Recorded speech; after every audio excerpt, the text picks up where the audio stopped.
Seriously, Bud is brought to you by OmniSend. OmniSend is a top choice for email and SMS marketing on WordPress, perfect for WooCommerce shops. Easily connect with customers and send out awesome campaigns every day. We'll be back in a bit to tell you about our other friendly sponsors. Hello, my name is Bree, and welcome to Seriously, Bud, a podcast featuring an unexpected conversation with someone from the WordPress community. And now it's time for our host, my dad, Bud Kraus. Thank you, Bree. You know, I had so much fun last time speaking with Mumtahina Faguni that I thought I would do this all over again. Now, I'll be back at the end to give you my thoughts about this week's episode. It's number 105. So here we go. Kevin McGillivray, welcome to Seriously, Bud. You've told me that you read 75 books a year. Is that right? Really? That is absolutely correct, yes. All right. You want to expand on that? Have you always read 75? What kind of books are you reading? No, I haven't always read 75. I'm a bit of a victim of gamification. So I'm not sure if you're familiar. There's an app called Goodreads that I've gotten super into, which allows me to find new books, track what I've read, get recommendations from friends and other people. But I've been using that for about 5 years or so. And that's really got me into reading the volume I'm reading right now. But I've always read a lot, mixture of fiction, nonfiction. I'm a huge history nerd, so I read a lot of history-related stuff. But do you think we're going to get to the point where with AI and that you're going to be able to say, and maybe you're doing this already with this app, I just want to read about, I don't know, voluptuous women in Europe in the 1960s. I don't know why I said that.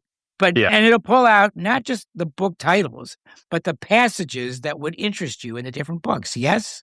Why not? I think yes. And I actually think that's probably one of the more interesting and exciting uses of AI in this, because I get a little bit suspicious and a little sad sometimes when I think of AI generated books that people didn't write. Right. But this is an interesting application to just direct you to content that you're most likely to like reading.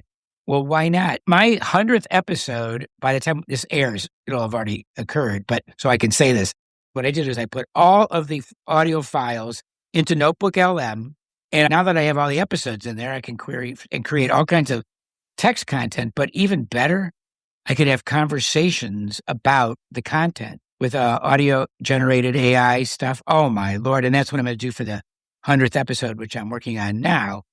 But super cool. Yeah. So it goes along the same line. Why not just have an AI agent say, hey, I'm going to pull out from these different books, 5 books, I'm going to pull out content that matches a query. The other interesting application, really quickly on that note, is sometimes I find if I've stepped away from a book for a month or a few weeks and I need to remind myself of what's happened up to that point, usually you can ask an AI tool to be like, okay, I'm on chapter 14, give me the 6-sentence update on what I need to remember so I can jump back in. I like that.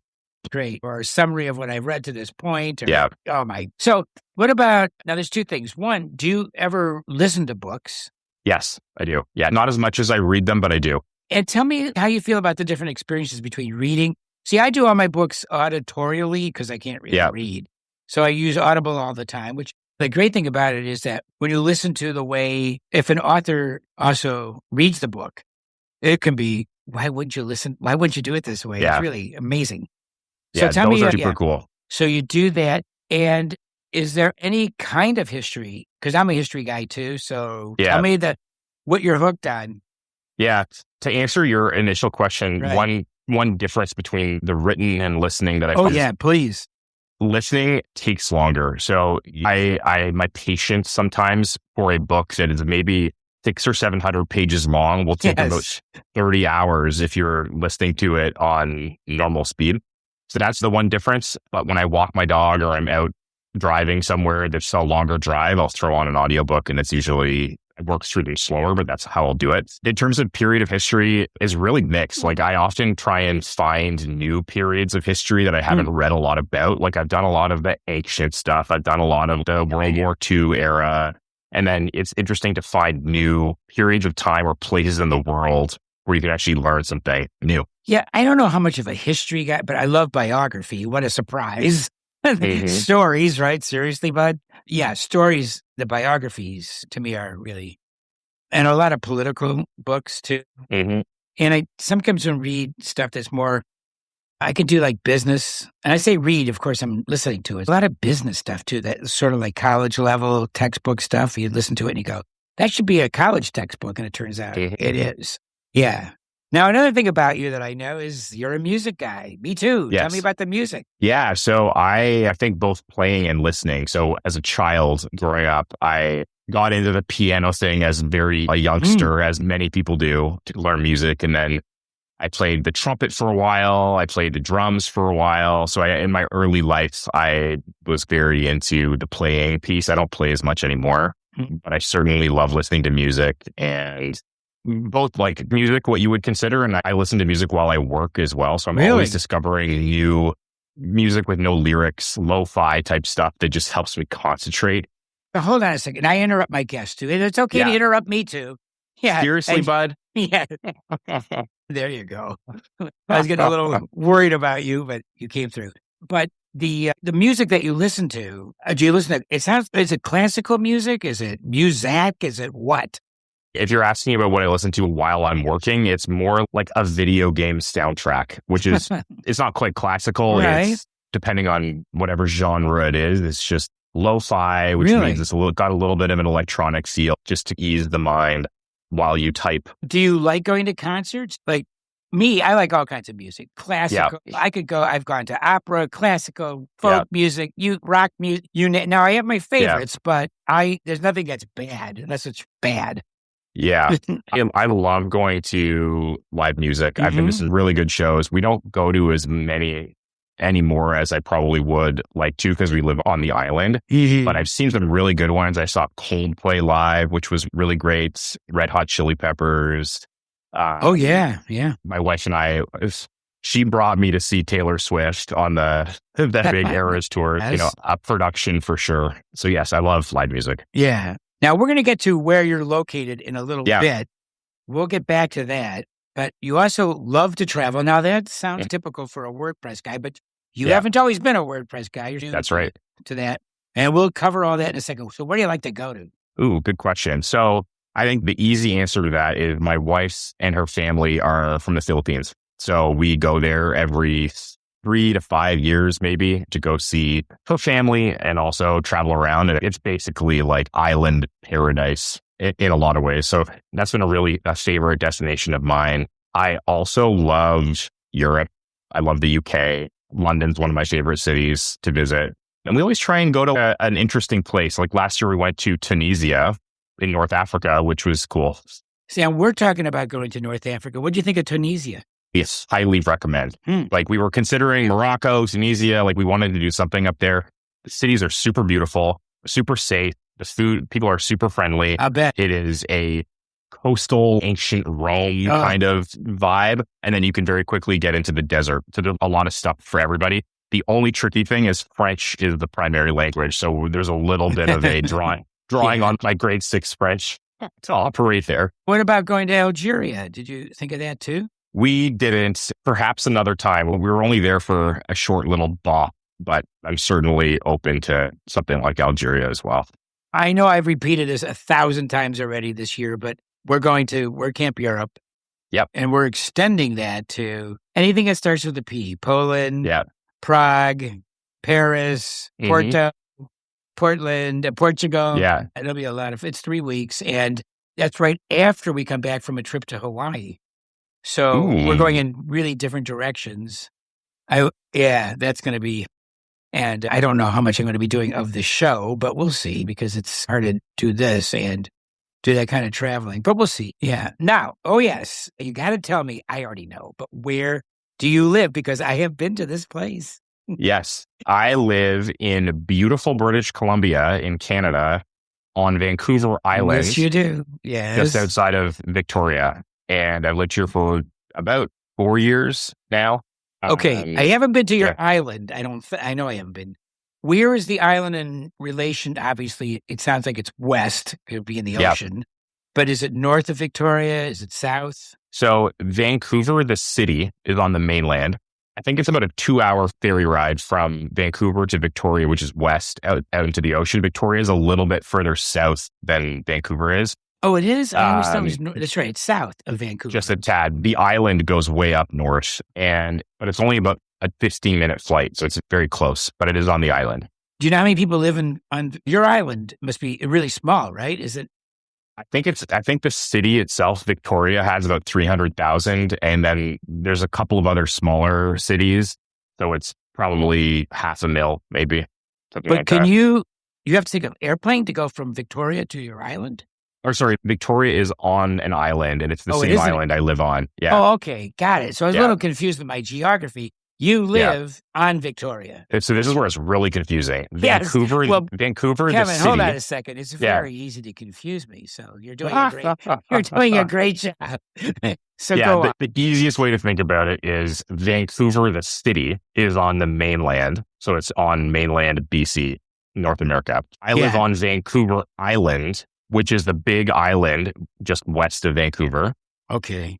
Victoria is a city on Vancouver Island. So the island and the mainland city have the same names. It's confusing as heck. Yeah. We have New York City, New York, and there you go. Same. Okay. And I'm going to have to look at this on it. And sometimes I try to look at geography before. Geography is history. Totally. And when you fly, do you look out the window a lot and see where everything is? Oh, yes. Yeah. Me too. I love seeing new types of land. Like love seeing mountains, deserts, anything that's new from the air is pretty cool. People say geography is history, but really geography is destiny. It really is. It's destiny. Yep.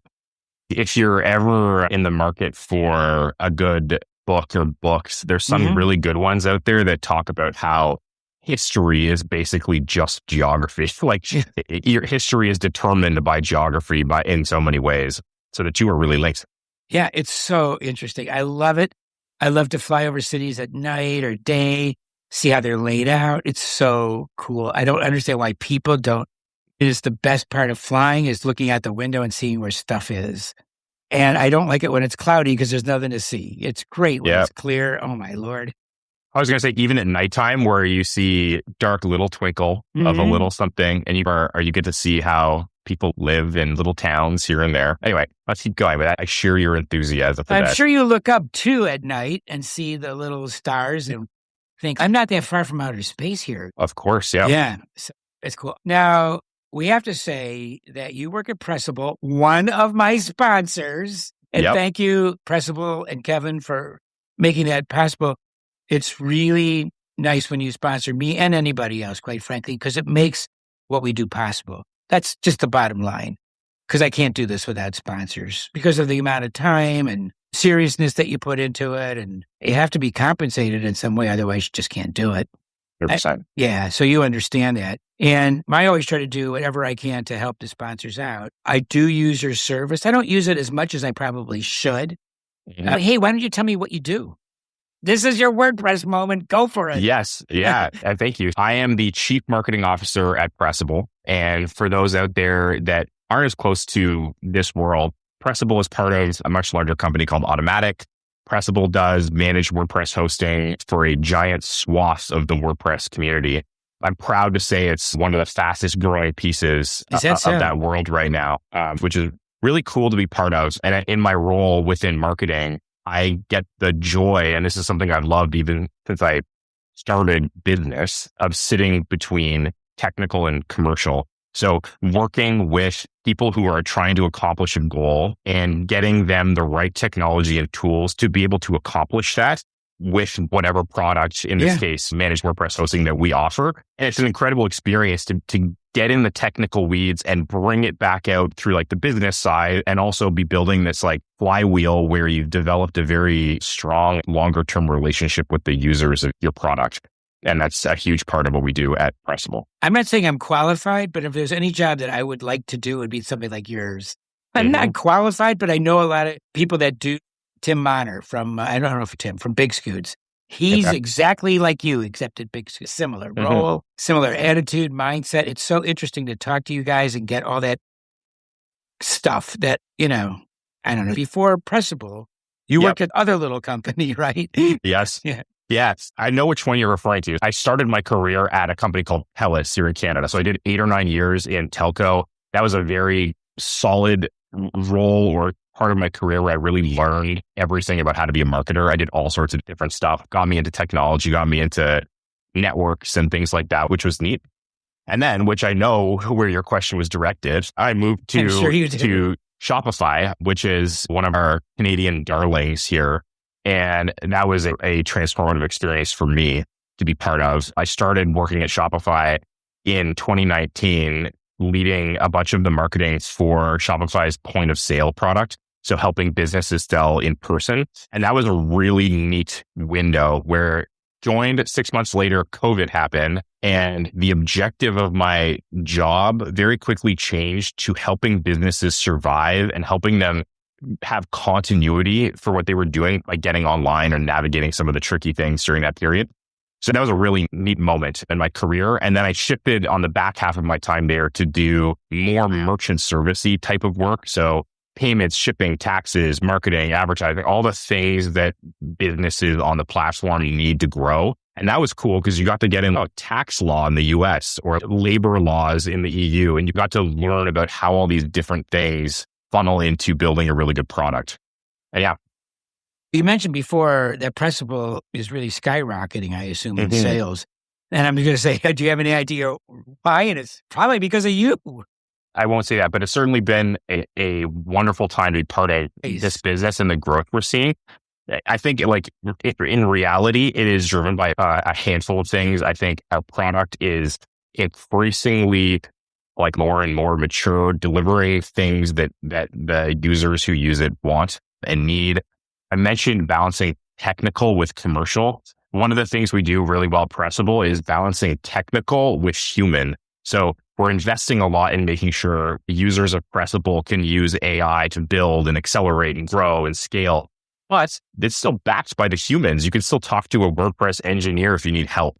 And things like that really resonate. We just did an event in Utah recently where we talked about how community and relationships you have are even more important now than they have been in the past. Leaning into things like that are giving us a bit of a tailwind because it's resonating with people who want the best of both. They want to learn and grow and build efficiency, build optimization with things like AI, but they also want that guide with them that can help along the way in the way of a managed hosting provider like Pressable does. That balance has been a big part of it. I heard you on another podcast. How could you be on another podcast? Traitor.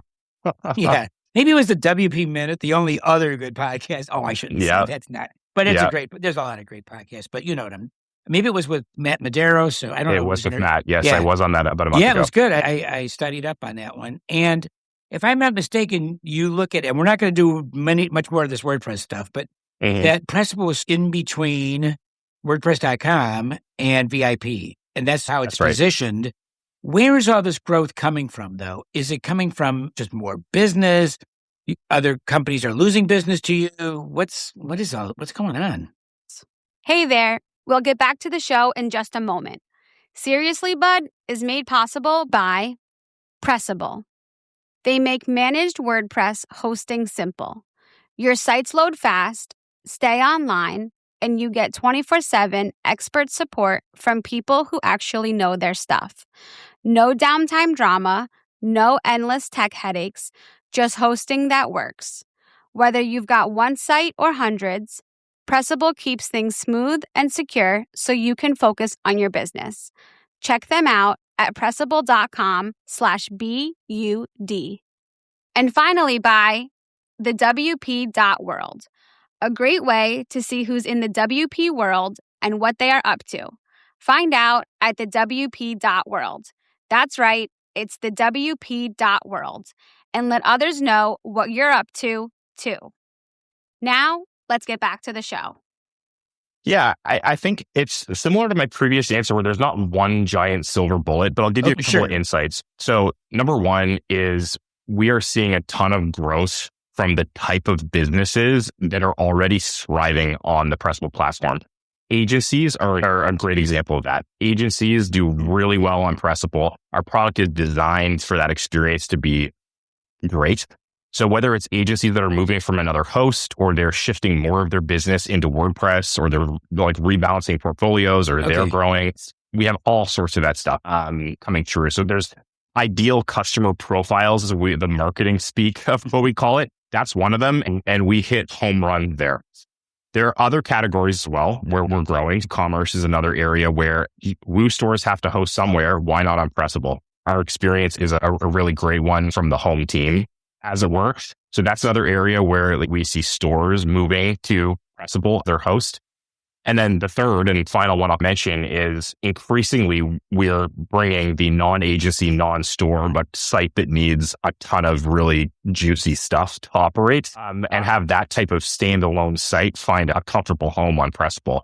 So it's really a combination of those three things working in tandem, quadrupling down where we're already deep cutting, or I don't know, that's not the right phrase, but deep in the mix on, and then cultivating these other categories where we're seeing a lot of great traction. Now, I could go on for hours talking to you. I'm not going to because we don't have hours, but I got the beginning of your work career and like how things started. Where did you go to school? Tell me a little bit about that. Yeah, so I grew up in Ottawa, which is in Ontario, Canada's lovely capital. Oh, are you saying that's tongue-in-cheek, I see? Well, it's a wonderful place to grow up, but it's a great place to leave. At some point, yes, it is a government town. So there's a lot of government, a lot of bank type stuff. Anyway, it was great, but that's my young history is in Ontario. My whole family is from Nova Scotia, which is even further on the east coast of Canada.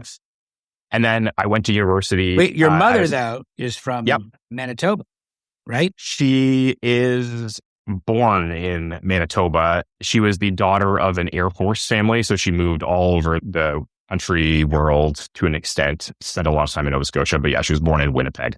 Yeah. For my schooling, I went to Queen's University, which is in a smaller city in Ontario called Kingston. I got my Bachelor of Commerce there. That's where I met my wife. We were in the same residence building. Okay, hold on. And, you too, huh? You're not the first one. I have to go query all my episodes. There was somebody else. I forgot who it was. It was who also met his wife they were in the same dorm. Yeah. So let's have your story. When you first saw her, you're like, oh my, what? Oh, of course. Instantly. Not everybody. You'd be surprised. Yearbook answer for that one. But the setting of this, picture this. So Queens got a relatively large campus. However, there is one residence building or dorm that is about, 2 kilometers, 1.5 kilometers, so a mile maybe from the main campus. Okay. And that's where we ended up getting dumped in that first year. Now, as a result of that, you spend a lot more time hanging out with the people there because in the Ontario winter, it sucks to go anywhere else. I'm sure. So you get really close, and my best friends are actually from that residence building. But anyway, my wife lived in the room directly on the floor below me. So we met very early on. We had mutual friends, but it wasn't until second year where we actually started dating, and then Bob's your uncle. All right, here's the thing. Now, when I went to college, we had separate men's and women's dorms. And that's not true. They were starting to commingle, okay? Mm-hmm. But so women were on another floor than you, right? No, it was anybody all mixed on up any all floor. over the place. Okay. Yeah. Does that mean everybody was sleeping together all the time? What an old fogey idea. Seriously, bud? Another one, okay. But is that what happens? So what you have is the girls sleeping with the guys, and then maybe there's another guy in the room too, because that's their roommates and stuff. So the benefit you would think I was just born in 18 something. So the answer to that is yes. However, the quirk about the residence that we were in was they were all single rooms. So there were no bunkmates. Are you serious? Yeah. So that wow, how great is this, huh? Yeah, it was actually a lap of luxury. Really? Wow. Was that like how people went to that schools because they knew they'd be living in a dorm with a single room in their freshman year? That's pretty good. That's really good. That's a selling point. Yeah. Yeah. All right. So you met her like first quarter, first semester? First week, actually. Okay, first week. We had team building, your usual stuff you do to meet people. And then we had some mutual friends. Wait, slow down. And when you first saw her, let's do this. I already know what you thought, but did you do a double take? Did you say, So what did you say? So our first meeting of interacting with each other was actually at a new friend's birthday dinner, which was in the first week maybe of being at school. Right. And it was at a sushi restaurant. Okay. And prior to that, growing up in Ontario at the time, I actually hadn't had sushi before. So her first view of me was this rube from Ontario, because she's from British Columbia, where sushi's been there and great for a really long time. So she was judging me out of the gate. So I had to dig out of that hole eventually. Yeah. And then, but how long after you met that you started going out? Was it right away? It sounded. No, it was about a year. So second year. It was a year. Okay. Yeah, it was a year before. Yeah, we started dating. But you wanted to go out with her before the second. Yeah, pretty early. Yeah. It just. What took you so long? You wasted a whole year. Kicking myself now. Were you shy? Were you afraid that she was going to reject you? What's the story? No, I think it's just there's a lot going on in first year where a lot of things just settling into place, and you meet your people and get the hang of it. And now it's 18 years later, 19 years later, something like that. Now, did you get married right after you graduated, or when did that happen? No. So we graduated, and then my wife did her master's degree. She's an environmental planner, so she went to go to her master's of science. And then we actually did long distance for 2 years. She lived in rural Alberta she needed to get a job and get some experience. So she had to do that. And then 2016 was when we were back in the same city. And that Christmas, I actually proposed. So 2016, and then we got married in 2018. So almost 8 years ago. Right. And you don't have children. Am I right about that? No. Okay. We have a cute Bichon Frise, though. Oh, really? Yeah. Rambunctious. Yeah. Now, any plans or? TBD. But we'll see. Was that a maybe? Yeah, maybe. Okay. Yeah. Because it's so interesting. There's a lot of young people are not going to have kids. And that's, I'm sure. Yeah. Oh, before we leave your area here, tell me about the Bouchard Gardens. If you've never been to the Bouchard Gardens, I'll tell you what I know. There was a family called the Portland, or a business called the Portland Cement. Is that right? I think it was Portland Cement family that built the Bouchard Gardens. It's an English garden. It's sunken gardens. It's pretty cool. Tell me more.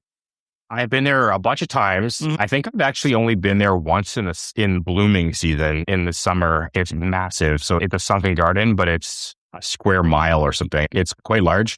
The main highlight is if you're ever in Victoria around Christmas time, they do a 12 days of Christmas. The whole thing is lit up in lights. So you can go and walk through, and they've got all this. Each day of Christmas has the big setup and the flowers, and it's marvelous. Wow. And then, of course, the Princess Hotel is another attraction. Yeah. That's right on the lake. Is that the lake there? Yeah. It's the harbor, so it's the harbor. ocean. Yeah. But it's the ocean. Yeah. Yeah. It's so beautiful. It's so clean and beautiful, and it's just really nice. I remember it very well. Yeah. Oh, sorry. The Empress. It's the Empress, not the Princess. Oh, it's not it's the Empress Hotel? Is that what I'm thinking of? It's the big Stairmont, the old, beautiful old building. I think that's the one you're referring to. That's exactly. I know what. Yeah. That's what At the holiday season, they do a beautiful decorating and just cozy fire type stuff. I'm a sucker for that too. It's tied to the reading thing. I like a good crackling fire, good book, hot drink, glass of scotch or something. That's what took it out of my head. You took that out of my head because I was like, I see a glass of scotch coming here. Yep. Right. Yes. Now, I'm sure you don't smoke cigars, though. We're not going there, are we? Given the opportunity, I do, but not regularly. Okay, so I have to introduce you to James Welbs, who is somewhere in the middle of the country. He's a big cigar smoker, and he's a WordPress guy. He's been on the show, but cigar smoking isn't really. And as far as drinking goes, that's a nice idea, the scotch. That's a very nice idea. I knew you were going there. Oh, it's so funny. Now, speaking of James Welbs, which we just did, and I don't mean to put you on the spot because you're still pretty new to the WordPress thing, but do you know any WordPress people in Canada from the WordPress world? I know some Canadians that are in the automatic ecosystem. Oh, who's that? I think you've actually have you met Bill from Pressable? No.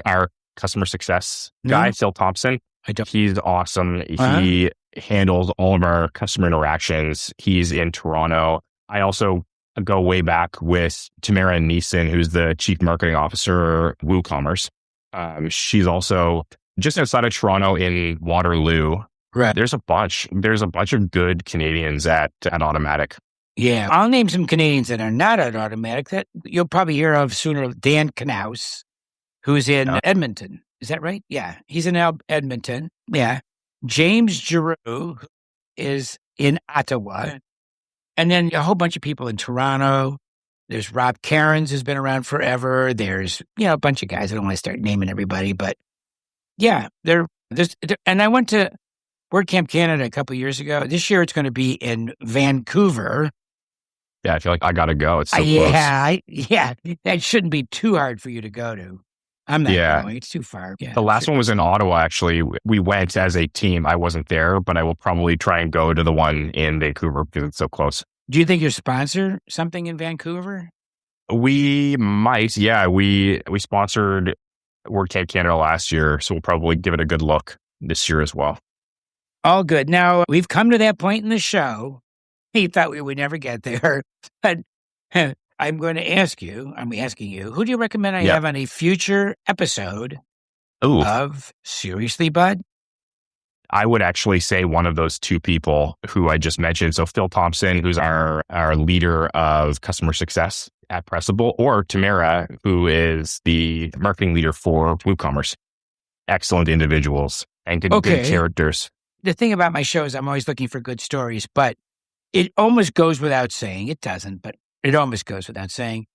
Everybody I've ever met in the WordPress community is an excellent character, as far as I can tell.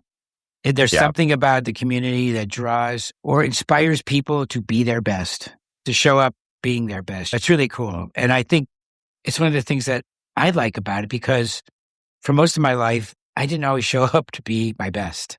And I was not always, I didn't think it meant anything. If you were an a-hole, so what? And then I realized, no, that's not a good idea. You'll get a lot farther in this world if you're just a good person. And I think that's one of the things about the WordPress world that, like I said, is inspiring and changes lives. I agree. Like I've said 1,000 times, this is not my saying. This is Birgit Pauly Haak, who said, we came for the software and we stayed for the community. Yeah. And how true that is. In a world where, especially how we operate today, where you spend so much of your time working or doing whatever you do and build for work, if you don't have a good community around you, you don't have good people, interesting people, fun people around you, it can break the experience, or it can make it if there are those people, right? Like, absolutely, more than so many other things. Without question, there's nothing that you can say that, to me, that's as important as the bonds of the WordPress community. The project falls apart in 10 minutes if all those bonds are broken. And it has been under stress over the last couple of years. We know we're not going to get into that. But those bonds are what really, I think, that cement between people is what drives the project forward. And at the end of the day, it's not AI, it's not code, it's not this. It's the human bonds between people who are committed to a joint endeavor that has an impact on their lives, obviously. It's really cool. I've never seen anything like it in my life or been a part of it. And what can I say? You'd be hard-pressed to think of another example like WordPress. Yeah, I couldn't. I've talked to other people in other open source communities, and they always say, WordPress community is the best one. It's funny how they always say that. And I don't have anything to compare it to because this is all I've ever known. And it seems like it's good enough. Yeah. All right. Thanks again, Kevin, for doing this. Thanks, bud. Appreciate the time. Hey, I didn't know that Kevin reads 75 books a year and uses an app called Goodreads to find other books to read. As a kid, played piano, drums, and trumpet, hopefully not all at the same time. That his wife took him to a Taylor Swift Eras tour a few years ago, and that she must have thought he was a rube from Ontario when they went to a sushi restaurant for his first time eating sushi. And that while they don't have any kids, they do have a cute and rambunctious Dijon Frise. Did you? Until next time, thank you for your time.